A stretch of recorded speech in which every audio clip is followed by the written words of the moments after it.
सुरू आहे. उमेदवाराला विजय करण्यासाठी आपण अतोनात प्रयत्न करताय. काल महायुतीची बैठक झाली, आज शिंदेच्या शिवसेनेची एक बैठक झाली. आपण देखील उपस्थित होतो. काय नेमकं म्हणणं आलेलं आहे, काय प्रस्ताव? महायुतीचे उमेदवार म्हणून आदरणीय देवेंद्रजी फडणवीस साहेब, आदरणीय एकनाथ शिंदे साहेब, आदरणीय सुनेत्राताई पवार या तिन्ही नेत्यांनी आदरणीय राजेंद्र राऊत यांना विधान परिषदेची उमेदवारी दिली आणि ती उमेदवारी दिल्यानंतर आमच्या तिन्ही पक्षांनी समन्वयानं एकत्र येऊन राजेंद्र राऊत यांना निवडून आणण्याचा विडा उचललेला आहे आणि आम्ही सगळे समन्वयानं काम करतोय.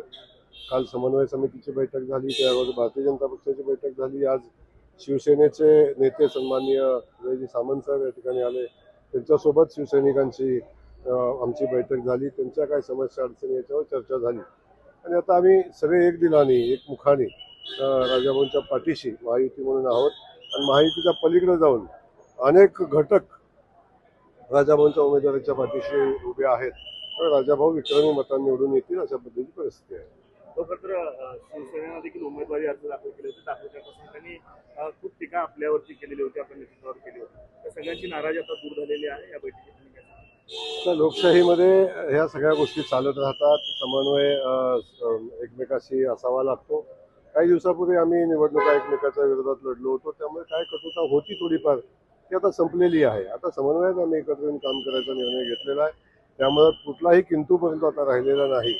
आम्ही एक दिलाने पुढे चाललोय. राष्ट्रवादीचे आमदार रोहित पवार हे आज अन्नत्याग उपोषण करतात. त्यांचं असं म्हणणं की शेतकऱ्यांना कुठलेही निकष न लावता संपूर्ण कर्जमाफी सरकारने केली. याला जोडून प्रश्न आहे की त्या आंदोलनाच्या अगोदर कार्यकर्त्यांना समर्थकांना जे आहे ते जेवण वाटलं जातं, त्याचा व्हिडिओ जो आहे तो व्हायरल होतोय.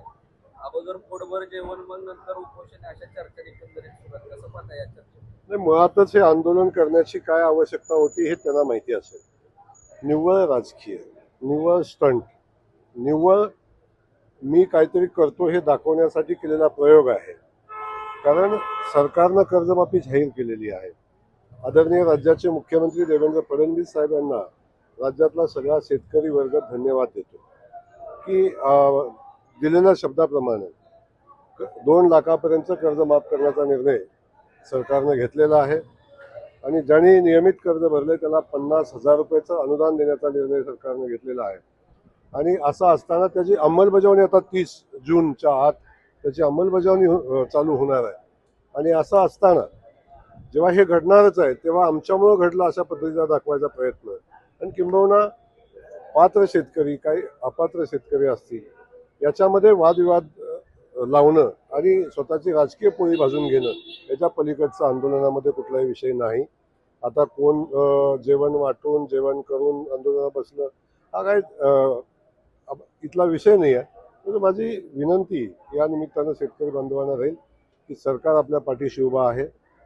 सरकार एवढा मोठा पूर सोलापूर जिल्ह्यामध्ये आला, सरकार पाठीशी उभं होतं.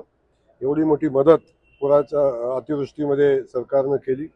आता केळी असेल, बाकी अतिवृष्टीमुळे काय नुकसान झालं असेल, पंचनामे झाले, सरकार त्यांना मदत करण्याची भूमिका माननीय मुख्यमंत्री महोदय घेत आहेत. जे जे संकट आमच्या शेतकरी बांधवांवर येतात त्या प्रत्येक संकटात माननीय मुख्यमंत्री महोदय देवेंद्र फडणवीस साहेब असेल, आमचं सरकार असेल, हे अख्खं सरकार महायुतीचं शेतकरी बांधवांच्या पाठीशी उभं आहे. आणि शेतकरी सोडून आमच्या दृष्टीनं कुठलाच महत्त्वाचा विषय नाही. त्यामुळं सातत्यानं शेतकऱ्याच्या पाठीशी उभं राहण्याची आमची भूमिका आहे. त्यामुळं पुतना मावशीचं प्रेम दाखवायची बिलकुल आवश्यकता नाही. आणि अशा पद्धतीनं जे आंदोलन केलं जाते तो निव्वळ आणि निव्वळ स्टंट आहे. राष्ट्रवादी शरद पवार पक्ष जो आहे तो काँग्रेसमध्ये विलिनीकरणाची चर्चा आहे, तसा प्रस्ताव देखील दिला. आता त्यांनी कुठं विलीन व्हावं, काय करावं हा त्याचा विषय आहे. त्या विषयावर काय फार मी बोलणार नाही, काय तो माझा असा विषयच नाही आहे. त्यामुळं ज्याने कुठं जायचं त्याचा अधिकार आहे. राष्ट्रवादीतला कोणी आमच्याकडे यायचा आहे तो त्यांचा अधिकार आहे. याच्या अधिक न बोलता मी एवढंच सांगेन त्यांना शुभेच्छा.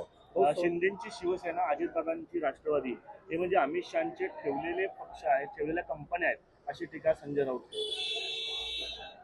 आता हे जर ते ठेवले असतील त्यांना कोणी ठेवलं हे विचारा. याच्यापेक्षा अधिकचं वेगळं काय बोलणं मला नाही वाटत उचित आहे. सोलापूर विधान परिषदेसाठी